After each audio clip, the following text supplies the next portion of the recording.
नमस्ते डॉक्टर साहब, स्वागत है इस चैनल पर। उम्मीद है आपको मेरी पॉडकास्ट पसंद आ रही होगी। कृपया लाइक, सब्सक्राइब और शेयर करें। धन्यवाद। हेलो और वेलकम।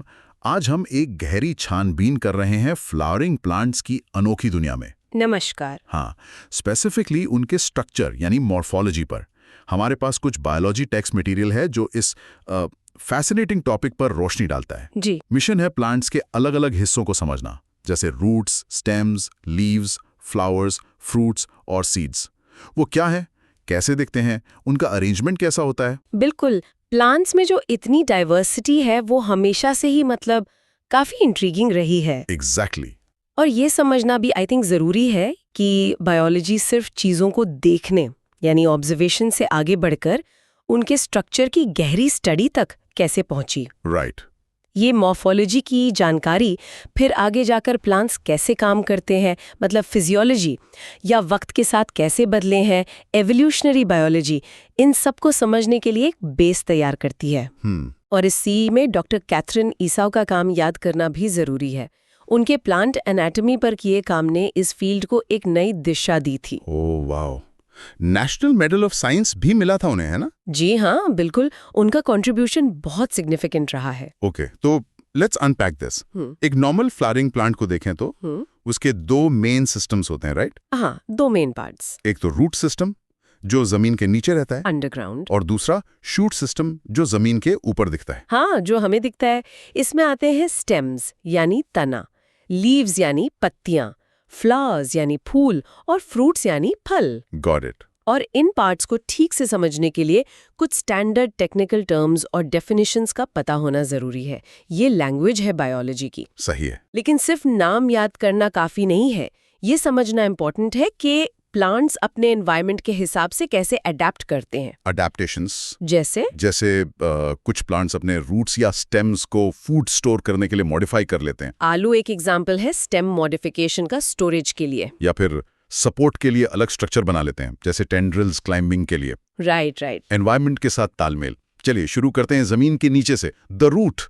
इसके काम तो काफी इंपॉर्टेंट लगते हैं। बहुत क्रूशल है, फाउंडेशन है प्लांट की। जैसे प्लांट को जमीन में पकड़ कर रखना, एंकरेज। हाँ, एंकरेज। मिट्टी से वाटर और मिनरल्स एब्जॉर्ब करना। बिल्कुल, एब्जॉर्प्शन। कभी कभी फूड स्टोर करना, रिजर्व फूड मटेरियल। और प्लांट की ग्रोथ के लिए जरूरी केमिकल्स, प्लांट ग्रोथ रेगुलेटर्स बनाना। जी हाँ, ये सारे मेन फंक्शंस हैं रूट्स के। और रूट्स भी, जैसा आपने कहा, अलग अलग तरह की होती हैं। हाँ, मैंने पढ़ा 3 मेन टाइप्स हैं। एक है टैप रूट। हाँ, टैप रूट, जो अक्सर डाइकॉट प्लांट्स में मिलती है, जैसे सरसों या मटर में।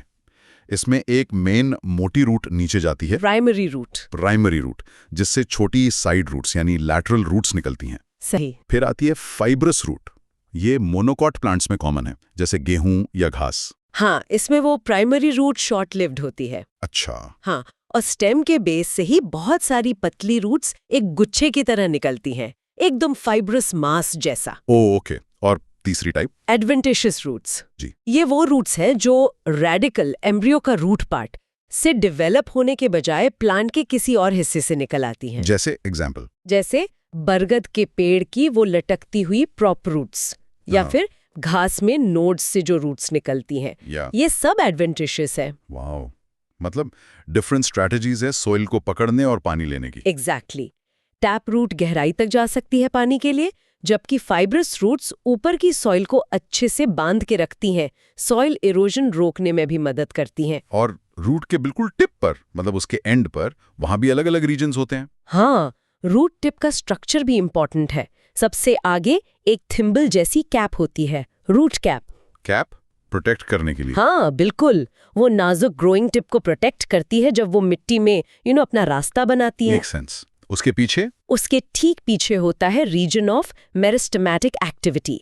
यहाँ सेल्स बहुत तेजी से डिवाइड होते हैं, नए सेल्स यहीं बनते हैं। Okay, cell division zone. फिर आता है रीजन ऑफ इलोंगेशन। यहाँ वो नए बने सेल्स लंबे होते हैं, साइज में बढ़ते हैं, इसी से रूट की लेंथ बढ़ती है। अच्छा, तो ग्रोथ एंड लेंथ यहाँ होती है। हाँ, और उसके बाद आता है रीजन ऑफ मैच्योरेशन।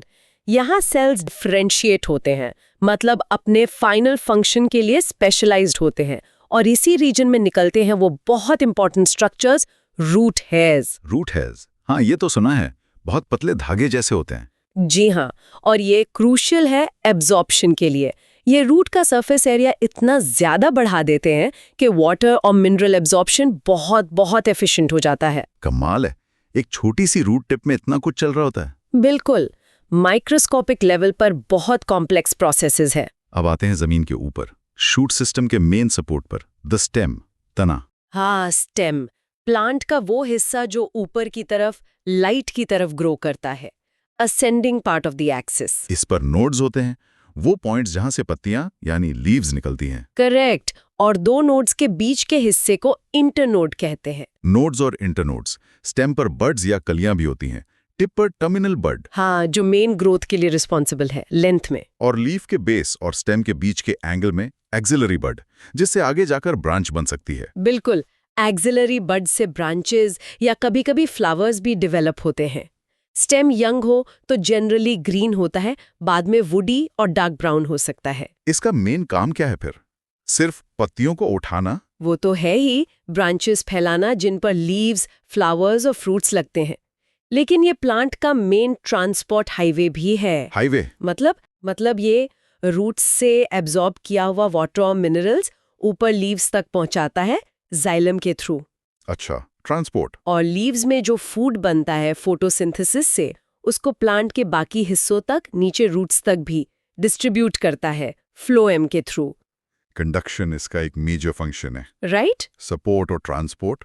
और कुछ स्टेम्स अलग काम भी करते हैं ना, मॉडिफिकेशंस। हाँ बिल्कुल, जैसे हमने पहले बात की, आलू एक स्टेम है जो फूड स्टोरेज के लिए मॉडिफाई हो गया है, अंडरग्राउंड स्टेम है वो। ओ हाँ, आलू स्टेम है। जी, अंगूर की बेल में स्टेम टेंड्रिल्स बन जाते हैं सपोर्ट के लिए, ताकि वो क्लाइम कर सके।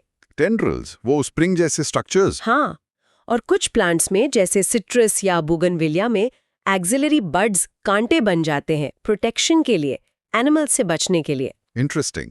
तो स्टेम सिर्फ एक डंडी नहीं है, काफी वर्सेटाइल है। बहुत वर्सेटाइल, स्ट्रक्चर देता है, ट्रांसपोर्ट करता है और जरूरत पड़ने पर मॉडिफाई भी हो जाता है। स्टेम से जुड़ी होती हैं पत्तियां, द लीफ, आमतौर पर फ्लैट ग्रीन स्ट्रक्चर्स। हाँ, जो स्टेम के नोड पर लगती हैं, लेटरल स्ट्रक्चर्स हैं ये। और इनका सबसे इंपॉर्टेंट काम, photosynthesis, food factory of the plant. Exactly, photosynthesis इनका प्राइमरी फंक्शन है। लीफ के बेस और स्टेम के बीच यानी एक्सिल में एक एक्सिलरी बड होता है, ये याद रखना इंपॉर्टेंट है। हाँ, जिससे ब्रांच निकल सकती है। एक टिपिकल लीफ के कितने पार्ट्स होते हैं? 3 मेन पार्ट्स होते हैं। पहला है लीफ बेस, जिससे पत्ती स्टेम से जुड़ती है। Okay, the attachment point. कुछ प्लांट्स, खासकर लेग्यूमिनस प्लांट्स जैसे मटर या चना, उनमें ये लीफ बेस फूला हुआ होता है, स्वोलन होता है। हाँ, उसे पल्विनस कहते हैं। पल्विनस, अच्छा। दूसरा पार्ट है पेटियोल, वो स्टॉक या डंडी जो लीफ ब्लेड को स्टेम से जोड़ती है। पेटियोल, इसका क्या काम है? सिर्फ जोड़ने का? जोड़ने का तो है ही, लेकिन ये लीफ ब्लेड को थोड़ा दूर रखता है स्टेम से, ताकि उसे अच्छी लाइट मिले। और ये फ्लेक्सिबल होता है, तो हवा में लीफ ब्लेड को हिलने देता है। हिलने से क्या होता है? हिलने से लीफ कूल रहती है और उसकी सरफेस पर फ्रेश एयर आती रहती है, जो गैस एक्सचेंज के लिए जरूरी है। वाह, सिंपल डिजाइन, इंपॉर्टेंट फंक्शन। और तीसरा हिस्सा? तीसरा हिस्सा है लैमिना या लीफ ब्लेड। ये फैला हुआ ब्रॉड हरा हिस्सा है, इसी में फोटोसिंथेसिस होता है। इसमें वेन्स और वेनलेट्स, नसें का जाल होता है। हाँ, वेन्स दिखती हैं, बीच में एक मोटी वेन होती है। उसे मिडरिप कहते हैं। वेन्स का काम सिर्फ ट्रांसपोर्ट नहीं है, वो लीफ ब्लेड को रिजिडिटी यानी सपोर्ट और शेप भी देती हैं। ट्रांसपोर्ट चैनल्स तो हैं ही वाटर, मिनरल्स और फूड के लिए। तो ये वेन्स का पैटर्न भी अलग अलग होता है क्या लीव्स में? हाँ बिल्कुल, लीफ के अंदर इन वेन्स और वेनलेट्स के अरेंजमेंट को वेनेशन कहते हैं, और इसके 2 मेन टाइप्स हैं। कौन कौन से? एक है रेटिकुलेट वेनेशन, इसमें वेनलेट्स एक नेटवर्क या जाल रेटिकुलम बनाती हैं। अगर आप पीपल या आम की पत्ती देखें ध्यान से लाइट के अगेंस्ट, तो ये नेटवर्क दिखेगा। ये डाइकॉट प्लांट्स का कैरेक्टरिस्टिक है। अच्छा, डाइकॉट्स में जाल जैसा पैटर्न। दूसरा टाइप? दूसरा है पैरेलल वेनेशन। इसमें वेन्स एक दूसरे के पैरेलल चलती हैं, लैमिना के लेंथ के अलोंग, जैसे घास में या केले के पत्ते में या गेहूं में। ये मोनोकॉट प्लांट्स की पहचान है। तो वेनेशन देखकर भी डाइकॉट और मोनोकॉट का अंदाजा लगा सकते हैं? हाँ, काफी हद तक। ये क्लासिफिकेशन में एक इम्पॉर्टेंट मॉर्फोलॉजिकल कैरेक्टरिस्टिक है, एक आसान विजुअल क्लू है। इंटरेस्टिंग। और लीव्स मतलब उनका ब्लेड सिंपल या कंपाउंड भी हो सकता है। ये क्या डिफरेंस है? हाँ, ये लीफ ब्लेड के डिवीजन पर डिपेंड करता है। सिंपल लीफ में लैमिना या लीफ ब्लेड पूरा एक पीस होता है, या अगर उसमें थोड़े कटाव इंसिजन्स हैं भी तो वो मिडरिब या पेटियोल तक नहीं पहुंचते, जैसे आम या पीपल की पत्ती। Okay, single blade. तो कंपाउंड लीफ में लैमिना के कटाव इतने गहरे होते हैं कि वो मिडरिब तक या पेटियोल के टिप तक पहुंच जाते हैं, और इससे ब्लेड छोटे छोटे यूनिट्स में बट जाता है, जिन्हें लीफलेट्स कहते हैं। लीफलेट्स। तो जैसे नीम की पत्ती में जो छोटे छोटे पत्ते होते हैं वो लीफलेट्स हैं? बिल्कुल सही। वो पूरी एक कंपाउंड लीफ है और उसके छोटे हिस्से लीफलेट्स हैं। गुलाब की पत्ती भी कंपाउंड होती है। तो फर्क कैसे करें कि ये एक सिंपल लीफ है या एक लीफलेट? एक इम्पॉर्टेंट पहचान है एक्सिलरी बड की पोजीशन। बड हमेशा पूरी लीफ के एक्सिल में होता है, चाहे वो सिंपल हो या कंपाउंड। कंपाउंड लीफ के इंडिविजुअल लीफलेट्स के एक्सिल में बड नहीं होता। ये की डिफरेंस है। बुड सिर्फ में लीफ के बेसिस पर होगा। करेक्ट। कंपाउंड लीव्स के भी आगे टाइप्स हैं, जैसे पिनेर्कली कंपाउंड, जिसमें लीफलेट्स एक कॉमन एक्सिस रैचेस पर लगे होते हैं, जैसे नीम में। रैचेस मतलब वो सेंट्रल डंडी जिस पर लीफलेट्स लगे हैं। हाँ। और दूसरा है पामेटली कंपाउंड, जिसमें सारे लीफलेट्स एक कॉमन पॉइंट यानी पीटियोल की टिप पर जुड़े होते हैं, जैसे हाथ की उंगलियां हथेली से जुड़ती हैं। सिल्क कॉटन ट्री इसका एग्जाम्पल है। ओके। पिनेट मतलब पंख की तरह, पाल्मेट मतलब हथेली की तरह। समझ गया। अब ये लीव्स स्टेम पर कैसे अरेंज होती हैं, मतलब उनका पैटर्न? हाँ, उस पैटर्न को फिलोटैक्सी कहते हैं, मतलब स्टेम पर लीव्स लगने का अरेंजमेंट। इसके भी 3 मेन टाइप्स हैं। 3 टाइप्स कौन से हैं? पहला है ऑल्टरनेट फिलोटैक्सी। इसमें हर नोट पर सिर्फ एक ही लीफ निकलती है और अगली नोट पर लीफ उसकी ऑपोजिट साइड पर होगी, एक के बाद एक ऑल्टरनेट फैशन में, जैसे चाइना रोज या गुड़हल या मस्टर्ड सरसों में। ओके, एक नोड, एक लीफ, ऑल्टरनेट साइड्स। दूसरा है ऑपोजिट। इसमें हर नोट पर 2 लीव्स निकलती हैं एक दूसरे के आमने सामने एक पेयर में, जैसे कैलोट्रोपिस आंख या ग्वावा अमरूद में। ठीक है, एक नोड, 2 लीव्स ऑपोजिट। और तीसरा है वर्ल्ड। इसमें एक ही नोड पर 2 से ज्यादा लीव्स एक चक्कर या गुच्छे वर्ल्ड में निकलती हैं, जैसे एल्स्टोनिया सप्तपर्णी में। Alternate, opposite, world. इस अरेंजमेंट का कोई रीजन होता होगा? हाँ, इसका मेन पर्पस ये लगता है कि लीव्स को मैक्सिमम सनलाइट एक्सपोजर मिले और वो एक दूसरे को कम से कम शेड करें, ओवरलैप कम हो। ये लाइट कैप्चर को ऑप्टिमाइज करने का नेचर का तरीका है। Efficiency design. बहुत खूब। लीव्स के बाद अब आते हैं फ्लावर्स पर, लेकिन पहले उनका अरेंजमेंट स्टेम पर कैसे होता है, उसे क्या कहते हैं? उस अरेंजमेंट को इन्फ्लोरेसेंस कहते हैं। बेसिकली फ्लोरल एक्सिस पर फ्लावर्स का अरेंजमेंट। और ये याद रखना इंपॉर्टेंट है कि फ्लावर टेक्निकली एक मॉडिफाइड शूट ही है, स्टेम का ही मॉडिफाइड फॉर्म है रिप्रोडक्शन के लिए। Modified shoot, okay. तो इन्फ्लोरेसेंस के टाइप्स होते हैं? हाँ, 2 मेजर टाइप्स हैं। ये इस बात पर डिपेंड करता है कि मेन फ्लोरल एक्सिस ग्रो करती रहती है या एक फ्लावर में एंड हो जाती है। अच्छा, तो पहला है रेसिमोस इन्फ्लोरेसेंस। इसमें मेन एक्सिस कंटिन्यूअसली ग्रो करती रहती है और फ्लावर्स लिटरली साइड में लगते जाते हैं, और वो एक्रोपेटल सक्सेशन में लगते हैं। एक्रोपेटल मतलब नीचे या बाहर की तरफ पुराने फूल होते हैं और ऊपर या सेंटर की तरफ नए फूल आते रहते हैं। ग्रोथ इनडिटर्मिनेट होती है। Okay, continuous growth, new flowers at the top. Example? जैसे सरसों में। ठीक है। और दूसरा है साइमोस इन्फ्लोरेसेंस। इसमें मेन एक्सिस एक फ्लावर बनाकर टर्मिनेट हो जाती है, मतलब उसकी ग्रोथ रुक जाती है, इसलिए ग्रोथ लिमिटेड या डिटर्मिनेट होती है। तो नए फूल कहाँ आते हैं? फिर ग्रोथ साइड ब्रांचेस से होती है, जो वो भी फ्लावर में एंड हो जाती हैं। इसमें फ्लावर्स बेसी पेटल ऑर्डर में लगते हैं, मतलब सबसे पुराना फूल टॉप पर या सेंटर में होता है और नए फूल नीचे या साइड में आते हैं। उल्टा ऑर्डर हो गया रेसिमोस से। एग्जाम्पल? जैसे जैस्मीन या कैलोट्रोपिस। तो ये अरेंजमेंट स्ट्रैटेजी पॉलिनेशन को कैसे अफेक्ट करती होगी? देखिए, रेसीमोस टाइप में फ्लावरिंग लंबे समय तक चल सकती है क्योंकि नए फूल आते रहते हैं। साइमोस में शायद एक साथ ज्यादा फूल खिलते होंगे, जो पॉलिनेटर्स को अट्रैक्ट करने का एक अलग तरीका हो सकता है। अलग अलग स्ट्रैटेजीज हैं। राइट। अब आते हैं प्लांट के सबसे, कह सकते हैं, अट्रैक्टिव पार्ट पर, द फ्लावर। ये एंजियोस्पर्म्स यानी फ्लावरिंग प्लांट्स की रिप्रोडक्टिव यूनिट है। जी हाँ, रिप्रोडक्शन के लिए स्पेशलाइज्ड स्ट्रक्चर। एक टिपिकल फ्लावर में आमतौर पर 4 तरह के पार्ट्स होते हैं जो थैलेमस या रिसेप्टेकल पर लगे होते हैं। थैलेमस स्टॉक का फूला हुआ एंड होता है। 4 पार्ट्स वर्ल्स में होते हैं ना? हाँ, चक्कर में। हाँ। 4 वर्ल्स में अरेंज्ड होते हैं। बाहर से अंदर की तरफ देखें तो सबसे बाहर कैलिक्स। ये सेपल्स का वर्ल है। सेपल्स आमतौर पर हरे पत्ती जैसे स्ट्रक्चर्स होते हैं जो बड स्टेज में फूल को प्रोटेक्ट करते हैं। Calyx, sepals, okay. उसके अंदर करोला, ये पेटल्स का वर्ल है। पेटल्स आमतौर पर ब्राइटली कलर्ड होते हैं। हाँ, फूल की पंखुड़ियां अट्रैक्ट करने के लिए। हाँ, पॉलिनेटर्स जैसे इंसेक्ट्स या बर्ड्स को अट्रैक्ट करने के लिए। ठीक है, कैलिक्स, करोला, फिर आता है एंड्रोसियम। ये मेल रिप्रोडक्टिव पार्ट है जो स्टेमेंस से बना होता है। एंड्रोसियम, स्टेमेंस, मेयर पार्ट, और सबसे अंदर गाइनोसियम या पिस्टिल। ये फीमेल रिप्रोडक्टिव पार्ट है जो एक या ज्यादा कार्पल्स से बना होता है। Gynoecium, carpels, female part. इनमें से कैलिक्स और कोरोला को एक्सेसरी ऑर्गन्स कहते हैं क्योंकि वो डायरेक्ट रिप्रोडक्शन में हिस्सा नहीं लेते, सिर्फ हेल्प करते हैं, जबकि एंड्रोसियम और गाइनोसियम रिप्रोडक्टिव ऑर्गन्स हैं। एक्सेसरी और रिप्रोडक्टिव ऑर्गन्स, समझ गया।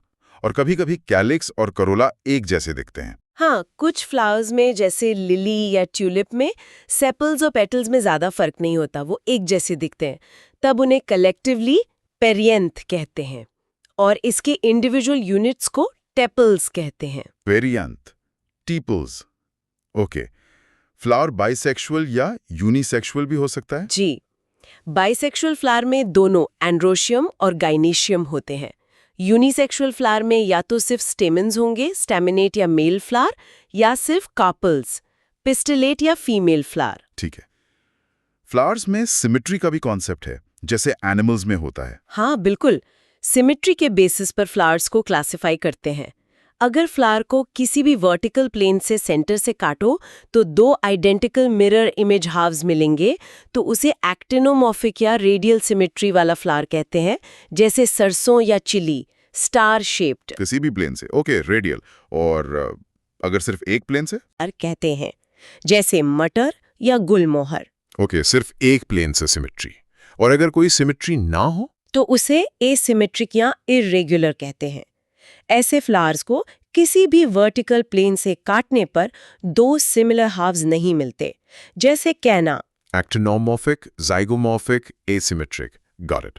फिर मिरर्स कंडीशन क्या होती है? ट्राइमीरस, टेट्रामीरस? वो फ्लोरल पार्ट्स के नंबर से रिलेटेड है। अगर फ्लोरल अपेंडेजेस जैसे सेपल्स, पेटल्स, स्टेमन्स हर वर्ल में 3 या 3 के मल्टीपल में है तो ट्राइमीरस, जैसे लिली। अगर 4 या 4 के मल्टीपल में है तो टेट्रामीरस, जैसे सरसों। और अगर 5 या 5 के मल्टीपल में है तो पेंटामीरस, जैसे गुड़हल। Number of parts in multiples of 3, 4 और 5, ओके। एक और टर्म है ब्रैकिएट और ई ब्रैकिएट। कुछ फ्लावर्स के बेस पर जहां पेडिसल, फ्लावर स्टॉक, थैलेमस से जुड़ता है, एक छोटी सी रिड्यूस्ड लीफ जैसा स्ट्रक्चर होता है, उसे ब्रैक्ट कहते हैं। अगर ब्रैक्ट प्रेजेंट है तो फ्लावर ब्रैक्टिएट है, अगर नहीं है तो ई ब्रैक्टिएट। रैक्ट, एक extra small leaf at the base. ठीक है। अब वो ओवरी के पोजीशन वाली बात? हाँ, वो भी इंपॉर्टेंट क्लासिफिकेशन फीचर है। फ्लावर के बाकी parts, calyx, Corolla, androecium, thalamus पर ओवरी के रिस्पेक्ट में कैसे लगे हैं, इसके बेसिस पर 3 टाइप्स हैं। 3 टाइप्स, ओके। पहला है हाइपोगैनस फ्लावर। इसमें गाइनोशियम या ओवरी सबसे ऊपर हाईएस्ट पोजीशन पर होती है थैलेमस पर, और बाकी सारे पार्ट्स, सेपल्स, पेटल्स, स्टेमन्स उसके नीचे से निकलते हैं। ऐसी ओवरी को सुपीरियर ओवरी कहते हैं। Hypogynous, ovary superior. Example? Mustard, सरसों, चाइना रोज, गुड़हल, ब्रिंजल, बैंगन। ओके। दूसरा टाइप? दूसरा है एपिगाइनस फ्लावर। इसमें थैलेमस ओवरी के चारों तरफ ग्रो करके उसे कंप्लीटली इंक्लोज कर लेता है और उससे फ्यूज हो जाता है। बाकी फ्लोरल पार्ट्स ओवरी के ऊपर से निकलते हुए दिखते हैं। ऐसी ओवरी को इंफीरियर ओवरी कहते हैं। Epigynous, ovary inferior. Example? Guava, cucumber, ray florets of sunflower. और तीसरा, बीच वाला केस? हाँ, तीसरा है पेरिजाइनस फ्लावर। इसमें गाइनोशियम सेंटर में होता है और बाकी पार्ट्स थैलेमस के रिम पर लगभग उसी लेवल पर लगे होते हैं। थैलेमस एक कप शेप बना सकता है। इसमें ओवरी को हाफ इंफीरियर या हाफ सुपीरियर कहते हैं। Perigynous, ovary half inferior. Example? Plum, rose, peach. तो hypogynous, perigynous, epigynous. Superior, half inferior, inferior ovary. Clear है? ये सब फीचर्स पॉलिनेशन और सीड प्रोटेक्शन से रिलेटेड है, राइट? बिल्कुल। ओवरी पोजीशन जैसे इंफीरियर ओवरी ओवरी को ज्यादा प्रोटेक्शन देती है। सिमेट्री पॉलिनेटर को गाइड कर सकती है। सब एडेप्टेशंस हैं। अब थोड़ा इन वर्ल्ड्स के अंदर झांकते हैं, कैलिक्स की बात करते हैं। सेपल्स फ्री हो सकते हैं या फ्यूज्ड? हाँ, अगर सेपल्स फ्री हैं, अलग अलग हैं, तो उसे पॉलीसेपलस कहते हैं। अगर वो आपस में जुड़े हुए हैं या फ्यूज्ड हैं तो गैमोसेपलस कहते हैं। पॉलीसेपलस फ्री, गैमोसेपलस फ्यूज्ड। वैसे ही कोरोला के पेटल्स के लिए भी होगा? जी हाँ, अगर पेटल्स फ्री हैं तो पॉलीपेटलस, अगर फ्यूज्ड हैं तो गैमोपेटलस। गैमोपेटलस कोरोला का शेप अलग अलग हो सकता है, tubular, bell shaped, funnel shaped, wheel shaped. Okay. Polygamo for sepals and petals.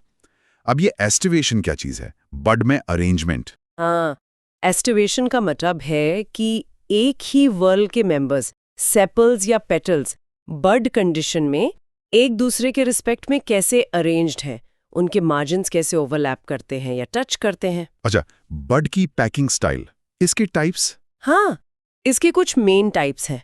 एक है वेलवेट। इसमें सेपल्स या पेटल्स के मार्जिन सिर्फ एक दूसरे को टच करते हैं, ओवरलैप नहीं करते, जैसे कैलोट्रोपिस में। Velvet, just touching. फिर है ट्विस्टेड। इसमें हर सेपल या पेटल का एक मार्जिन अगले वाले के मार्जिन को ओवरलैप करता है और दूसरा मार्जिन पिछले वाले से ओवरलैप होता है। एक पर्टिकुलर डायरेक्शन में ट्विस्टिंग होती है, जैसे चाइना रोज, गुड़हल या कॉटन में। Twisted, regular overlapping. तीसरा है इम्ब्रिकेट। इसमें मार्जिन्स ओवरलैप तो करते हैं लेकिन किसी पर्टिकुलर डायरेक्शन में नहीं। एक सेपल पेटल पूरा अंदर, एक पूरा बाहर, बाकी ट्विस्टेड जैसे हो सकते हैं, जैसे कैसिया या गुलमोहर में। इम्ब्रिटेड, इर्रेगुलर ओवरलैपिंग। और एक स्पेशल टाइप है वेक्सिलरी या पैपिलियोनेशियस। ये मटर फैमिली फैबेसी का कैरेक्टरिस्टिक है। इसमें 5 पेटल्स होते हैं। सबसे बड़ा वाला पेटल, जिसे स्टैंडर्ड या वेक्सिलम कहते हैं, 2 लैटरल पेटल्स विंग्स को ओवरलैप करता है और विंग्स बदले में 2 सबसे छोटे अंदर वाले फ्यूज्ड पेटल्स कील या करीना को ओवरलैप करते हैं। Vexillary, special pattern in P family. Standard, wings, कील। इंटरेस्टिंग। ये एस्टिवेशन भी आइडेंटिफिकेशन में हेल्प करता होगा? हाँ, खासकर वेक्सिलरी एस्टिवेशन फैबेसी फैमिली की पहचान है। एस्टिवेशन बड को प्रोटेक्ट करने का तरीका भी है। अब आते हैं रिप्रोडक्टिव पार्ट्स पर। एंड्रोइसियम, ये स्टेमन से बना है, मेल रिप्रोडक्टिव ऑर्गन। जी, हर स्टेमन के नॉर्मली 2 पार्ट्स होते हैं।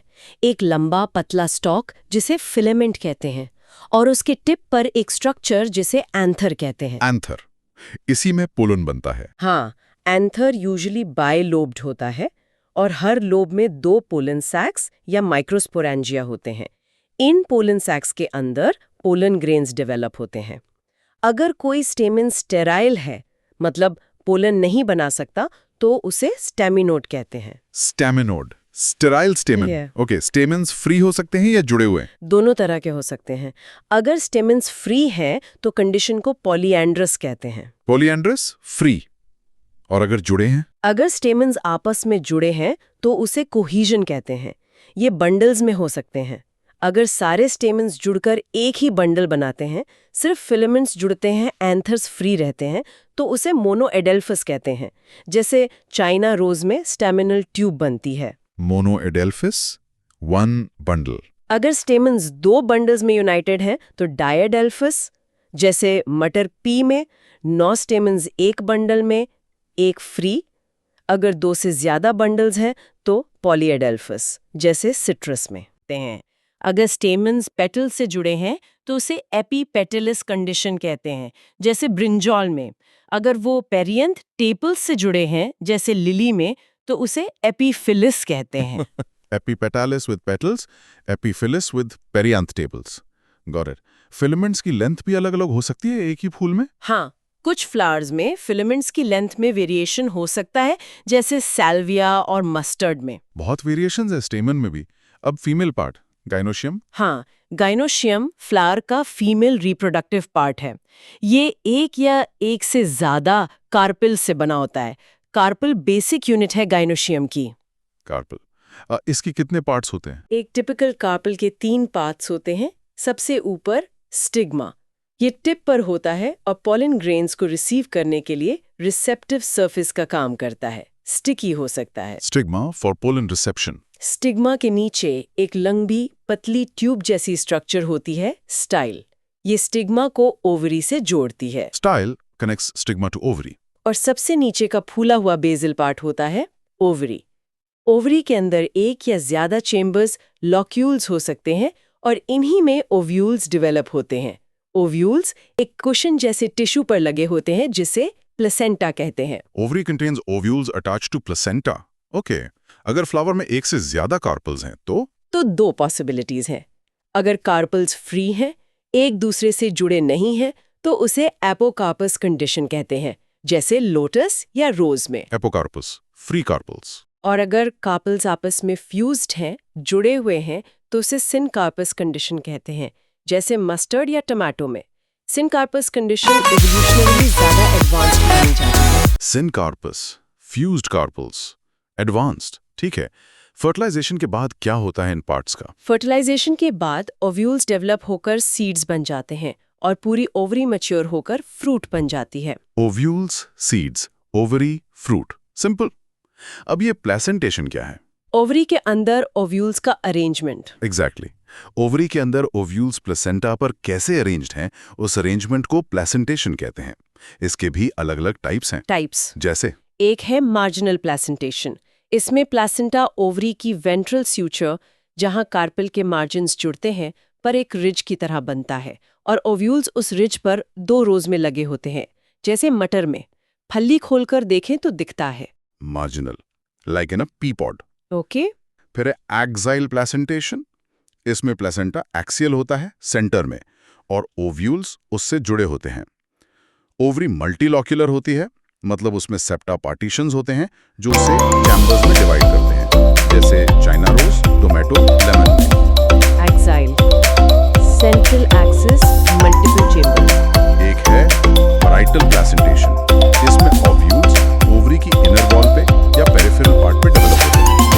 ओवरी शुरू में 1 चेम्बर्ड होती है, लेकिन कभी-कभी एक फॉल्स सेप्टम रेपलम बनने से 2 चेम्बर्ड लग सकती है, जैसे मस्टर्ड या ऑर्जिमोनी।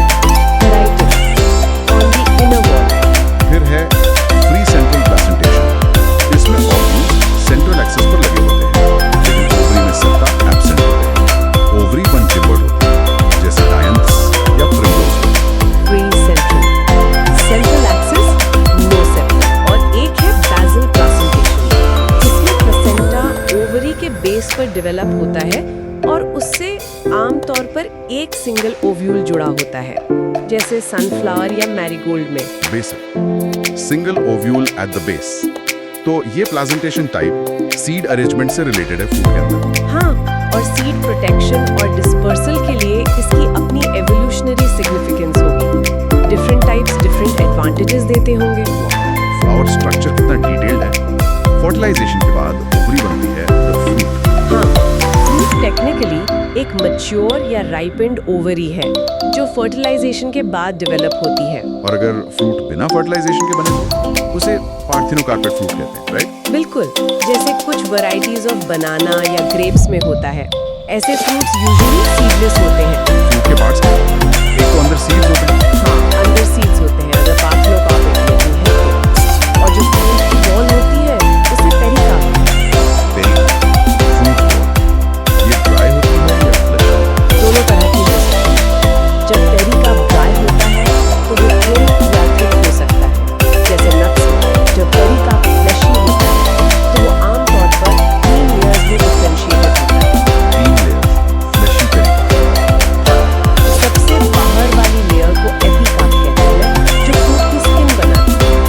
बीच वाली फ्लैशी लेयर को मीजोकार्प कहते हैं, जो आमतौर पर एडिबल पार्ट होता है। और सबसे अंदर वाली लेयर को एंडोकार्प कहते हैं, जो स्टोनी हो सकती है, जैसे आम की गुठली या thin membranes. Epicarp, mesocarp, endocarp. Example, आम कली। हाँ, मैंगो एक ड्रूप टाइप का फ्रूट है। ये मोनोकार्पेलरी सुपीरियर ओवरी से डेवलप होता है और आमतौर पर 1 सीडेड होता है। मैंगो में पेरिकार्प वेल डिफरेंशिएटेड है, पतली स्किन एपिकार्प है, फ्लैशी एडिबल गुड्डा मीजोकार्प है और अंदर की सख्त गुठली एंडोकार्प है, जिसके अंदर सीड होता है। कोकोनट यानी नारियल भी ड्रूप है, उसका तो मीजोकार्प फाइब्रस होता है। हाँ, कोकोनट भी एक ड्रूप है। उसका मीजोकार्प फाइब्रस होता है, जो हम नॉर्मली छिलका समझकर निकाल देते हैं। जो हार्ड शेल हम तोड़ते हैं वो एंडोकार्प है, और अंदर जो व्हाइट पार्ट कर्नल और पानी है वो सीड का एंडोस्पर्म है। एडिबल पार्ट वहाँ एंडोस्पर्म है। अच्छा, तो फ्रूट का मेन रोल क्या है? सीड्स को प्रोटेक्ट करना? हाँ, सीड प्रोटेक्शन तो है ही, साथ ही सीड डिस्पर्जल में मदद करना भी इसका बहुत इंपॉर्टेंट रोल है। पेरिकार्प का structure fleshy, dry, fibrous, winged, spiny अक्सर डिस्पर्जल मैकेनिज्म से जुड़ा होता है। Animals, wind, water etcetera. Right, dispersal. अब फ्रूट के अंदर जो है द सीड, ये फर्टिलाइजेशन के बाद ओव्यूल से बनता है। करेक्ट।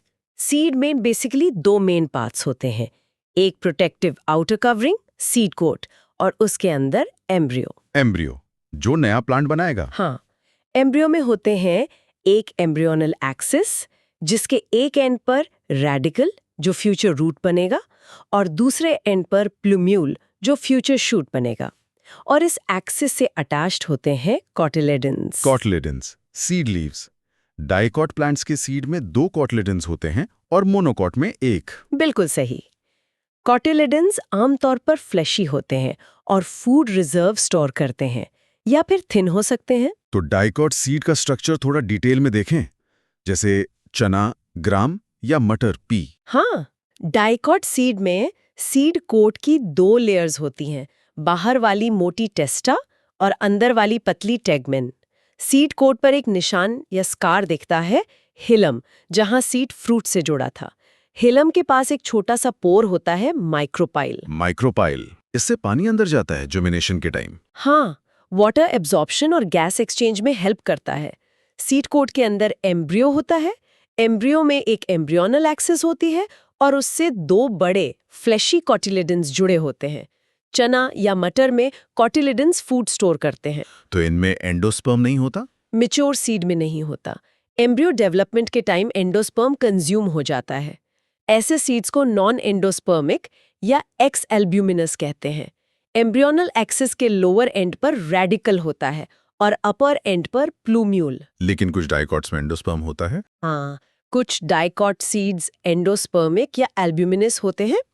उनमें फूड एंडोस्पर्म नाम के अलग टिश्यू में स्टोर रहता है, जो फर्टिलाइजेशन का प्रोडक्ट है। कॉटिलेडन्स उस केस में थिन हो सकते हैं, जैसे कैस्टोर, अरंडी। ओके, डाइकॉट सीड क्लियर है। अब मोनोकॉट सीड, जैसे मकई या गेहूं। मोनोकॉट सीड्स आमतौर पर एंडोस्पर्मिक होते हैं। कुछ एक्सेप्शंस हैं, जैसे ऑर्किड्स नॉन एंडोस्पर्मिक होते हैं। सीरियल्स जैसे मेज में सीड कोट मेम्ब्रेनस होता है और फ्रूट वॉल पेरिकार्ड से फ्यूज्ड होता है। दोनों अलग नहीं होते। सीड कोट और फ्रूट वॉल फ्यूज्ड। अच्छा, एंडोस्पर्म का क्या? एंडोस्पर्म बल्की होता है और मेजर फूड स्टोरेज टिश्यू है। एंडोस्पर्म के आउटर लेयर में एक प्रोटीन रिच लेयर होती है जिसे एल्यूरोन लेयर कहते हैं। ये एंडोस्पर्म को एम्ब्रियो से सेपरेट करती है। Aleurone layer, protein rich. Embryo कैसा होता है? हाँ, और एक शॉर्ट एम्ब्रियोनल एक्सिस होती है। एक्सिस के अपर एंड पर प्लूम्यूल होता है जो एक प्रोटेक्टिव शीथ कोलियोप्टाइल से कवर्ड रहता है। लोअर एंड पर रेडिकल होता है जो एक और प्रोटेक्टिव शीथ कोलियोराइजा से कवर्ड रहता है। कोलियोप्टाइल और कोलियोरेजा ये प्रोटेक्टेड शीट्स हैं प्लूम्यूल और रेडिकल के लिए। जी हाँ, ये सीडलिंग को मिट्टी से बाहर निकालते वक्त डैमेज से बचाती हैं। ये मोनोकॉट एम्ब्रियो का कैरेक्टरिस्टिक फीचर है। तो सीड एक कंप्लीट सर्वाइवल पैकेज है, प्रोटेक्शन, एम्ब्रियो और फूड सप्लाई। और डाइकॉट मोनोकॉट में इस पैकेज की डिटेल्स थोड़ी अलग हैं। बिल्कुल, दोनों सक्सेसफुल स्ट्रैटेजीज हैं अगली जनरेशन को इंश्योर करने की। इतने सारे पार्ट्स, इतने वेरिएशंस, इन सबको साइंटिफिकली डिस्क्राइब करने का कोई स्टैंडर्ड तरीका भी तो होगा, वरना कंफ्यूजन हो जाएगा। हाँ, बिल्कुल है। बॉटनिस्ट्स एक सेमी टेक्निकल डिस्क्रिप्शन का फॉर्मेट यूज करते हैं ताकि फ्लावरिंग प्लांट्स को एक्यूरेटली और सिस्टमैटिकली डिस्क्राइब किया जा सके। कैसा फॉर्मेट? इसमें प्लांट को एक सीक्वेंस में डिस्क्राइब किया जाता है।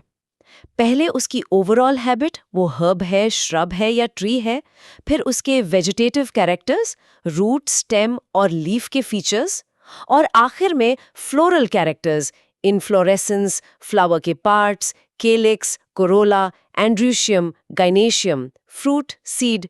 इससे इंफॉर्मेशन क्लियर और कंपैरेबल रहती है। सीक्वेंस में डिस्क्रिप्शन, वेजिटेटिव फिर फ्लोरल, ओके। और इस डिस्क्रिप्शन को और कंसाइज बनाने के लिए फ्लोरल फॉर्मूला और फ्लोरल डायग्राम यूज होते हैं। जी हाँ, ये एक शॉर्ट हैंड तरीका है फ्लावर के स्ट्रक्चर को रिप्रेजेंट करने का। फ्लोरल फॉर्मूला में सिंबल्स यूज किए जाते हैं। सिंबल्स जैसे B for bracteate, K for calyx, C for Corolla, P for perianth अगर कैलिक्स कोरोला अलग नहीं है, A for androecium, G for gynoecium. इनके नीचे नंबर लिखते हैं पार्ट्स का। अच्छा, K5 मतलब 5 सेपल्स अगर जुड़े हैं तो। अगर पार्ट्स फ्यूज्ड हैं तो नंबर को ब्रैकेट में लिखते हैं, जैसे K5 मतलब 5 फ्यूज्ड सेपल्स, गैमोसेपलिस। अगर फ्री हैं तो K5। ओवरी पोजीशन के लिए सुपीरियर, इंफीरियर। G के नीचे एक लाइन, G मतलब superior ovary, hypogynous flower. G के ऊपर एक लाइन, G बार मतलब inferior ovary, epigynous flower. Symmetry के लिए भी सिंबल्स हैं। हाँ, प्लस, सर्कल में प्लस, एक्टिनोमॉर्फिक रेडियल सिमेट्री के लिए, और परसेंटेज साइन ज़ाइगोमॉर्फिक बायलेटरल सिमेट्री के लिए। मेल, मेल, फीमेल, फीमेल और बाइसेक्सुअल के सिंबल्स भी यूज होते हैं। एडिशन, एक वर्ड का दूसरे से जोड़ना, कुछ सिंबल्स के ऊपर एक आर्क या लाइन से दिखाते हैं, जैसे C और A के ऊपर लाइन एपीपेटलिस कंडीशन के लिए। वाह, काफी कॉम्पैक्ट इंफॉर्मेशन है फॉर्मूला में। और फ्लोरल डायग्राम, वो क्या है? फ्लोरल डायग्राम एक तरह से फ्लावर का ग्राउंड प्लान या टॉप व्यू मैप है।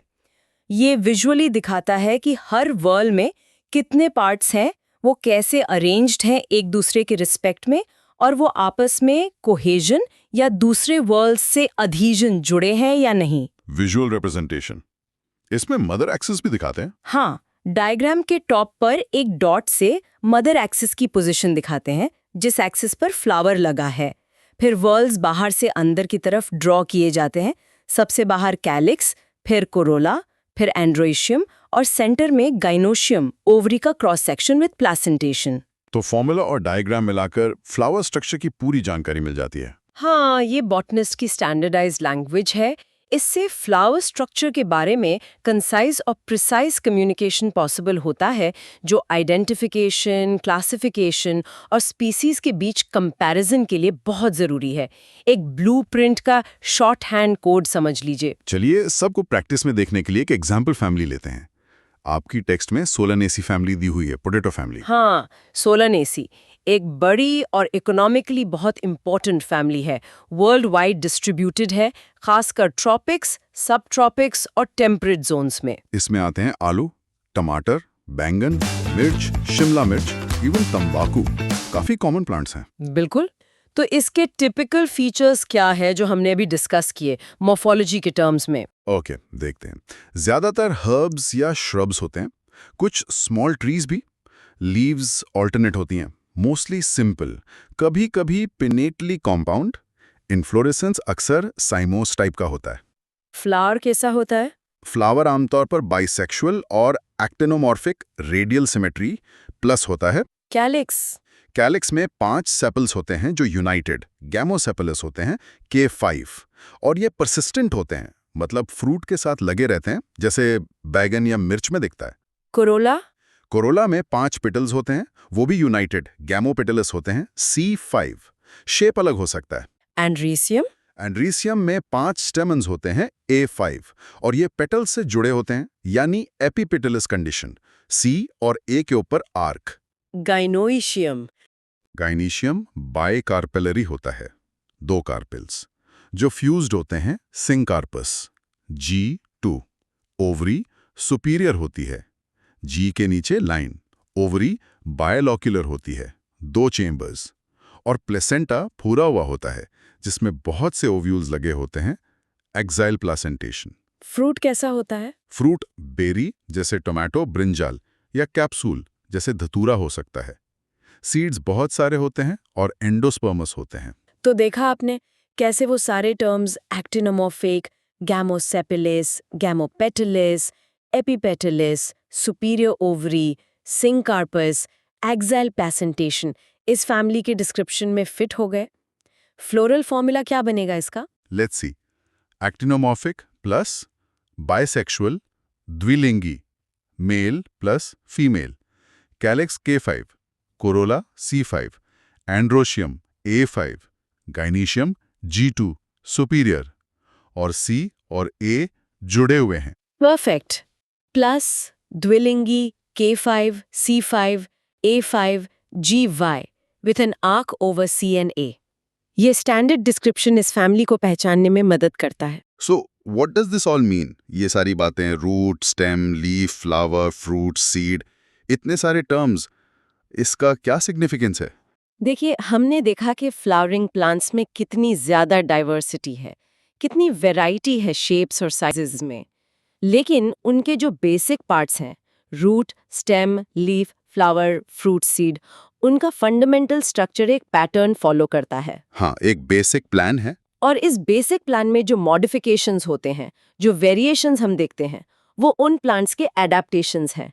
वो उन्हें अलग-अलग एनवायरनमेंट में सर्वाइव करने, रिप्रोड्यूस करने में मदद करते हैं। तो मॉर्फोलॉजी की स्टडी हमें सिर्फ स्ट्रक्चर नहीं बताती? नहीं, सिर्फ डिस्क्रिप्शन नहीं है। मॉर्फोलॉजी की स्टडी हमें प्लांट क्लासिफिकेशन में मदद करती है, उनके एवोल्यूशनरी रिलेशनशिप समझने में हेल्प करती है। ये बताती है कि प्लांट अपने एनवायरनमेंट से कैसे इंटरैक्ट करता है, उसने सर्वाइव करने के लिए क्या स्ट्रैटेजीज डेवलप की हैं। और कैथरीन इसाउ जैसे साइंटिस्ट का काम इस अंडरस्टैंडिंग को गहरा करने में कितना इंपॉर्टेंट रहा है? बिल्कुल, ये स्ट्रक्चरल डिटेल्स प्लांट के फंक्शन से डायरेक्टली लिंक्ड है। हर फीचर का, हर मॉडिफिकेशन का कोई ना कोई रोल है प्लांट की लाइफ साइकिल में, चाहे वो प्रोटेक्शन हो या सपोर्ट या पॉलिनेशन या सीड डिस्पर्सल या रिसोर्सेज, लाइट, वाटर, मिनरल्स हासिल करना हो। स्ट्रक्चर और फंक्शन साथ साथ चलते हैं। ये स्ट्रक्चर फंक्शन रिलेशनशिप ही की है। जी, और ये स्ट्रक्चर्स ऐसे ही नहीं बन गए। ये नेचुरल सिलेक्शन और एवोल्यूशन के जरिए हजारों लाखों साल में शेप हुए हैं। कमाल है। Here's something to think about पे। हमने बात की कि फ्लावर्स पॉलिनेशन के लिए कैसे अडेप्ट होते हैं, उनका colour, shape, nectar guides, symmetry, ये सब पॉलिनेटर्स को अट्रैक्ट करने या गाइड करने के लिए है। हाँ, अब जरा सोचिए, फ्रूट्स और सीड्स के स्ट्रक्चर अलग-अलग डिस्पर्सल मेथड्स के लिए कैसे स्पेसिफिकली अडेप्टेड हो सकते हैं। मतलब एक सीड को अगर हवा, विंड से दूर तक ट्रैवल करना है तो उसमें क्या फीचर्स होने चाहिए? शायद वो हल्का हो, उसमें पंख या बाल लगे हों। Good question. विंड डिस्पर्सल के लिए एडेप्टेशंस। और दूसरी तरफ अगर एक सीड को किसी एनिमल द्वारा खाए जाने और फिर कहीं और ड्रॉप किए जाने के लिए अडेप्ट होना है तो कैसा स्ट्रक्चर हेल्पफुल होगा? शायद फ्रूट फ्लैशी और अट्रैक्टिव हो ताकि एनिमल उसे खाए, और सीड कोट इतना टफ हो कि वो एनिमल के डाइजेस्टिव सिस्टम से पास हो सके। बिल्कुल। तो फ्रूट का स्ट्रक्चर फ्लैशी, कलरफुल, अट्रैक्शन के लिए, और सीड का स्ट्रक्चर टफ कोट, सर्वाइवल के लिए। अलग अलग डिस्पर्सल मेथड्स के लिए कितनी अलग अलग मॉर्फोलॉजिकल एडेप्टेशंस हो सकती हैं फ्रूट्स और सीड्स में, इसके बारे में सोचिए। एग्जैक्टली इसके बारे में सोचिए। आज के इस एक्सप्लोरेशन के लिए बस इतना ही। हमारे साथ जुड़ने के लिए धन्यवाद। धन्यवाद। फ्यूचर डॉक्टर, तो कैसी लगी आपको हमारी ये पॉडकास्ट? उम्मीद है पसंद आई होगी। अगर हाँ तो लाइक करें, चैनल को सब्सक्राइब करके करें एक प्यारा सा कमेंट मेरे लिए। Thank you, have a nice day.